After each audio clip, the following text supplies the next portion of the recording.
Welcome back to all of you guys. Welcome in another video from S biology. Hopefully आप लोग ठीक होंगे और आप लोगों की प्रिपरेशंस भी काफ़ी अच्छी चल रही होगी। आज की इस वीडियो में मैं बात करने वाला हूँ गवर्नमेंट जॉब वैकेंसीज 2023 के लिए, जो कि बेसिकली लाइट ब्रांच के जितने भी ब्रांचेज हैं साइंस के, लाइट साइंस के, उनके लिए आई हुई है by the ministry of commerce and industry. So generally हमेशा biotechnology, microbiology, molecular biology, biochemistry, ये सब के जो स्टूडेंट्स होते हैं उनके दिमाग में हमेशा ये रिग्रेट रहता है कि गवर्नमेंट कोई भी वैकेंसी, कोई भी रिक्रूटमेंट उनके लिए नहीं निकालती है। सो आज के इस वीडियो में हम लोग देखेंगे कि ministry of commerce and industry ने क्या वैकेंसीज निकाले हुए हैं, क्या उसका एग्ज़ाम का स्ट्रक्चर है, कैसा उसका पेपर होगा, किस तरीके से सिलेक्शन क्राइटेरियाज होंगे, कौन कौन से लोग उसके लिए एलिजिबल हैं। ये सब कुछ हम लोग आज के इस वीडियो में जानेंगे। तो अगर डियर फ्रेंड्स, अगर आप भी biotechnology, biochemistry, microbiology, molecular biology, food technology से अगर आपने मास्टर डिग्री किया हुआ है और आप भी गवर्नमेंट जॉब की प्रिपरेशंस में लगे हैं, सो बेसिकली ये वीडियो आपके लिए है और आप इस वीडियो से काफ़ी सारी इन्फॉर्मेशन को ले सकते हैं। एंड वन थिंग मोर, अगर आप के V S P T biotechnology की या सी एस आई आर की प्रिपरेशन कर रहे हैं और अगर ऑनलाइन क्लासेस या ऑनलाइन कोर्स परचेज करना चाहते हैं, तो आप एम एस बायोलॉजी ऐप को डाउनलोड कर सकते हैं और वहाँ पे ये कोर्सेज अवेलेबल हैं, आप उसको एक्सेस कर सकते हैं। सो चलिए देखते हैं कि क्या है ये गवर्नमेंट जॉब जो कि मिनिस्ट्री ऑफ कॉमर्स इंडस्ट्री ने रिलीज़ किया हुआ है, कौन कौन से लोग अप्लाई कर सकते हैं, ये सब कुछ हम लोग यहाँ पे देखेंगे। सो ये आपका पूरा एडवर्टाइजमेंट का पेज है जहाँ पे आपको इस रिक्रूटमेंट के बारे में सब कुछ आपको मिलेगा। और ये ministry of commerce and industry, government of India conduct कराएगी इस एग्ज़ाम को। सो फर्स्ट ऑफ ऑल आपको हम ले चलते हैं उस पेज पे जहाँ पर कि आपको ये वैकेंसी का डिटेल है। तो पहले आप यहाँ पे देख लीजिए कि क्या क्या 14 जुलाई से आपका ये ऑनलाइन फॉर्म का जो प्रोसेस होगा वो स्टार्ट होगा। कुछ यहाँ पे मेंशन डेट हैं, उसको हाईलाइट कर देते हैं। ऑनलाइन एप्लीकेशन प्रोसेस कंक्लूडेड 4 अगस्त को ख़त्म हो जाएगा और इसके बाद एडमिट कार्ड 14 अगस्त को रिलीज हो जाएंगे।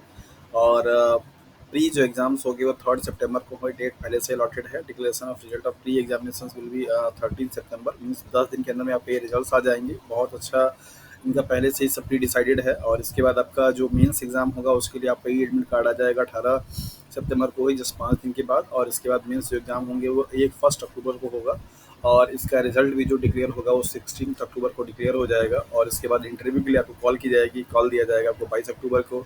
और इंटरव्यू का डेट रखा गया है 1, 11 और 12 नवंबर को। और इसका भी रिजल्ट आपको 17 नवंबर को दे दिया जाएगा। मतलब सब कुछ पहले से ही प्री प्लान्ड है।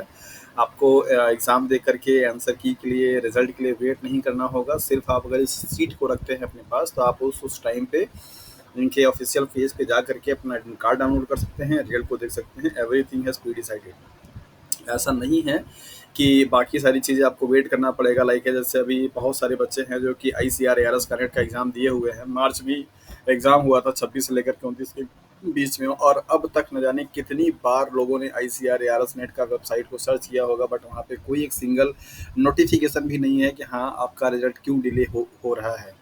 तो ऐसा नहीं है, यहाँ पे सब कुछ बहुत पहले से ही क्लियर है। और जो भी चीज़ें हैं इनकी सब कुछ अच्छे तरीके से बाकायदा डिस्क्रिप्टिव फॉर्म में दी गई हैं। ये नंबर ऑफ़ वैकेंसीज़ का डिटेल है।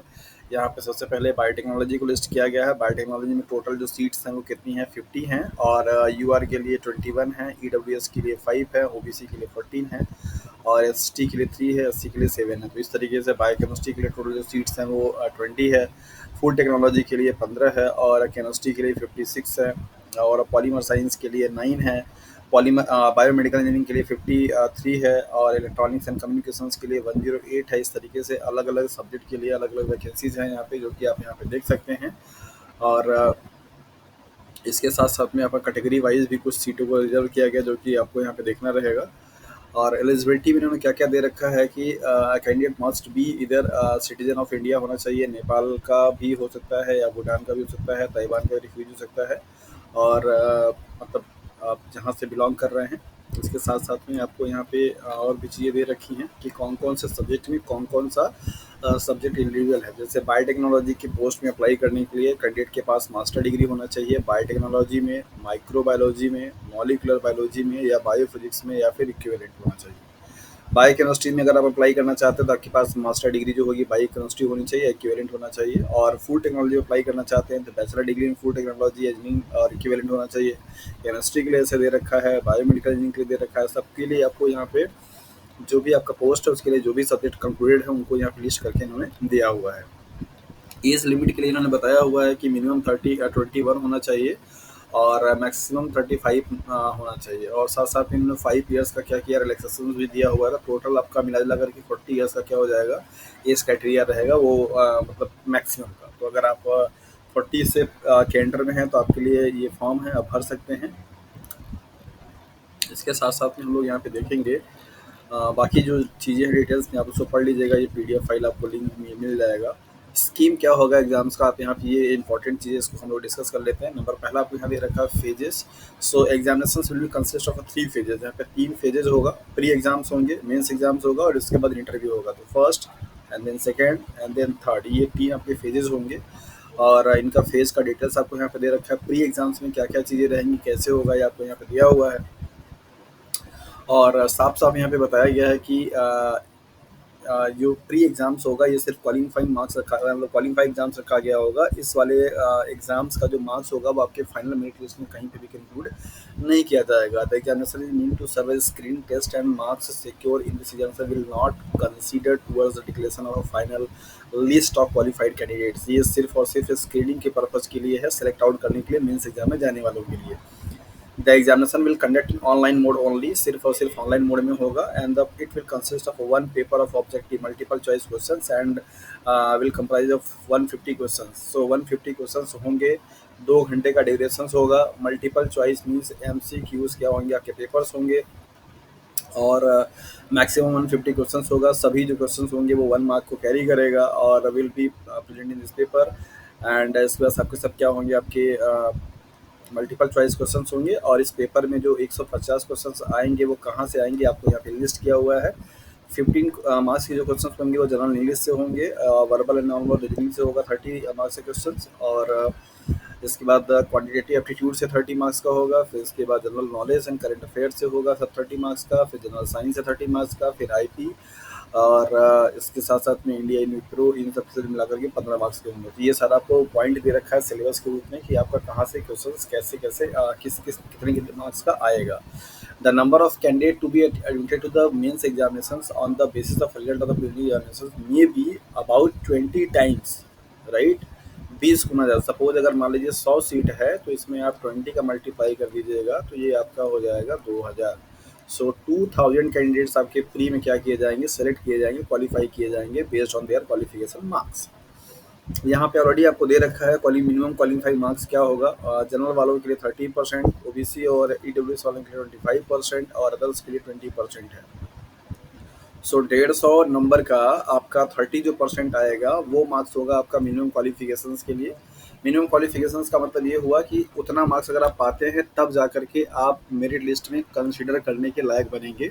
इसका मतलब कहीं से ये नहीं होता कि आप मेरिट लिस्ट में आ जाएंगे। जितने भी लोग 30% से ज़्यादा ऊपर मार्क्स पाए रहेंगे उनमें से क्या होगा, सीट के बेसिस पे आपकी क्या करी जाएगी, कट ऑफ बनाई जाएगी कि हाँ कितना हाईएस्ट कट ऑफ जाएगा। अब मान लीजिए 100 सीट है, नंबर ऑफ क्वालिफाई करने वाले 30% से ज़्यादा क्वालिफाई करने वाले बच्चों की संख्या बहुत ज़्यादा हो जाएगी तो उस केस में मेरिट थोड़ी ज़्यादा जाएगा। तो मतलब इस कट ऑफ का मतलब ये हुआ कि इतना नंबर अगर आप पाते हैं तब जाकर के आपकी कॉपी वेरीफाइड की जाएगी या फिर आपका जो नाम होगा वो कंसिडर किया जा सकता है अगर कट ऑफ में आते हैं तो। इसका कहीं से मतलब नहीं है कि अगर आपने 30% मार्क्स स्कोर कर लिए तो आप क्वालिफाई हो गए। मेंस जो एग्जाम होगा वो क्या क्या है, मेंस एग्जाम में देखिए यहाँ पे दे रखा है कि the mains exam will conduct in offline mode only, सिर्फ और सिर्फ ऑफलाइन मोड में होगा।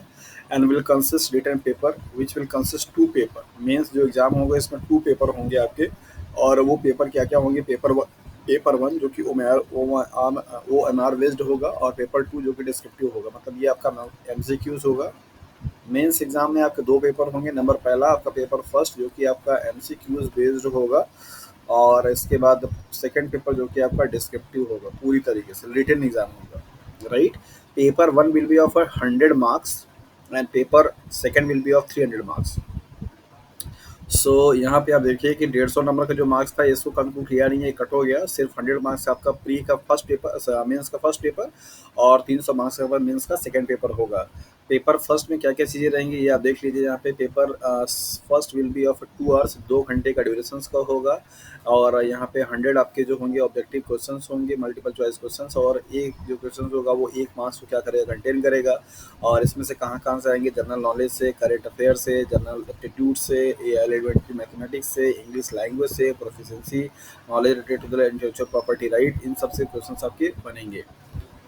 और इसके बाद आपका जो होगा पेपर सेकंड जो होगा वो आपका नॉलेज होगा कैंडिडेट इन द क्या टेक्निकल, जो कि आपकी सब्जेक्ट स्पेसिफिक। जैसे सपोज अगर आपने बायोटेक्नोलॉजी से अप्लाई किया हुआ है तो आपका ये वाला जो पेपर होगा वो पूरा का पूरा बायोटेक्नोलॉजी का होगा। और इसमें आपके 3 घंटे का ड्यूरेशन मिलेगा और 300 मार्क्स का पूरा पेपर होगा।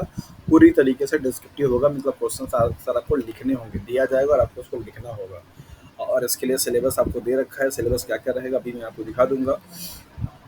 यहाँ पे आपको बताया जा रहा है कि जो फाइनल सिलेक्शन मेरिट लिस्ट आपकी बनेगी उस मेरिट लिस्ट में ये पेपर फर्स्ट और पेपर सेकंड का, मतलब मेंस वाले एग्जाम का टोटल जो वेटेज होगा कितना होगा, 80% होगा। मतलब मैक्सिमम स्कोरेज आपकी मेंस हो जाएगी। अगर आप अच्छा परफॉर्म करते हैं पेपर 1 और पेपर 2 में तो आपके सिलेक्शन के चांसेस यहाँ से बढ़ जाते हैं राइट। इसके बाद नेक्स्ट इनका क्या होगा, इंटरव्यू होगा। और प्री एग्जाम में 20 टाइम्स बुलाए जाएंगे, मेंस एग्जाम्स में लगभग 5 टाइम्स कैंडिडेट को कॉल किया जाएगा। मतलब अगर मान लीजिए 20 सीट है तो यहाँ पे मल्टीप्लाई कर लीजिए 5 का, यहाँ पे 100 लोगों को क्या किया जाएगा, इंटरव्यू के लिए कॉल किया जाएगा।